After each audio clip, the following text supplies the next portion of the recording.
নববর্ষের শুরুটা এইভাবেই শুরু করলাম। সকালবেলা ঘুম থেকে উঠেই সবার প্রথম কাজ ছিল ডাক্তারবাবুকে ফোন করা।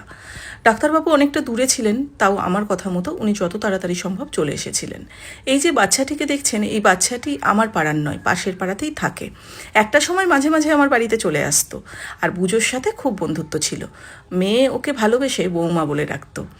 আর আমাদের যেহেতু ও আগে থেকেই চেনে, সেই জন্য আমাদের দেখে একটুও স্বস্তি পেয়েছে। দুদিন ধরে বাচ্চাটিকে খুঁজে পাওয়া যাচ্ছিল না, তার একটাই কারণ বাচ্চাটির অনবরত ব্লিডিং হচ্ছিল এবং কিছু অমানুষ আছে যারা ওকে মারধর করছিল, তাড়িয়ে দিচ্ছিল, ঠিকমতো খাওয়া দাওয়াও হয়তো জুটছিল না। এই যে ভাইটা এলো, এই ভাইয়ের বাড়িতেও থাকে, ও একটু খেতে দেয়। তো আমি কিছু খাবার ওর জন্য নিয়ে গেছিলাম, ও দেখলাম ভয়ে ভয়েই এগিয়ে এসে খাবারটা খেয়ে নিল। আর আমাদের বুঝোপড়ি খুব ডিস্টার্ব করছিল, ওকে অনেক কষ্টে আমরা বাড়ি পাঠিয়েছি, তারপরও ট্রিটমেন্ট শুরু করা হয়েছে। কিন্তু প্রবলেম হয়ে গেছে একটাই, ওকে ইঞ্জেকশন দেওয়াটা খুব টাফ হয়ে গেছিলো। কিছুতেই ওকে ধরা যাচ্ছিল না, কামড়ে দিতে আসছিল।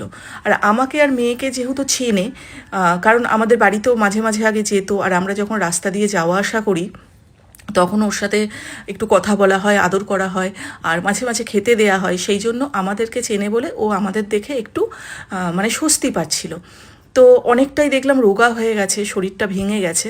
তো ডাক্তারবাবু প্রাথমিক ওকে ইঞ্জেকশন দিচ্ছে, আর ইঞ্জেকশন দেওয়ার পর ওষুধ দেওয়ার পর দেখা যাক কতটা কী হয়। তারপরে বলেছে যদি না সারে কেমো করতে হবে। তো এতটাই ও ঝটপট করছিল এবং ইঞ্জেকশন দিতে গিয়ে একদম নাজেহাল অবস্থা। তো মেয়েকে আর আমাকে যেহেতু চেনে, আমরা অনেক কষ্টে ওকে ডেকে এনেছি, ও দুবার পালিয়ে গেছিলো। এবার আমাদের দেখে ও একটু সাহস পাচ্ছিল। প্রায় আধ ঘন্টা পর ওকে বুঝিয়ে সুঝিয়ে একটু শান্ত করে তারপরে আমরা ট্রিটমেন্টটা শুরু করতে পেরেছি।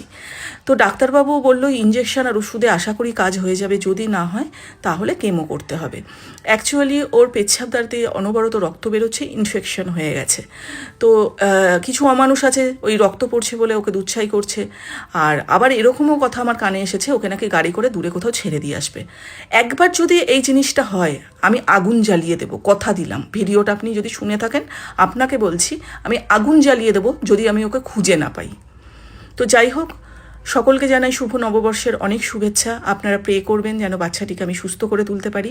ওষুধগুলো দেখুন, এই ওষুধ দিয়েছে, আপাতত ওষুধ আর ইঞ্জেকশন চলবে, তারপর দেখা যাক কতদূর কী করা যায়।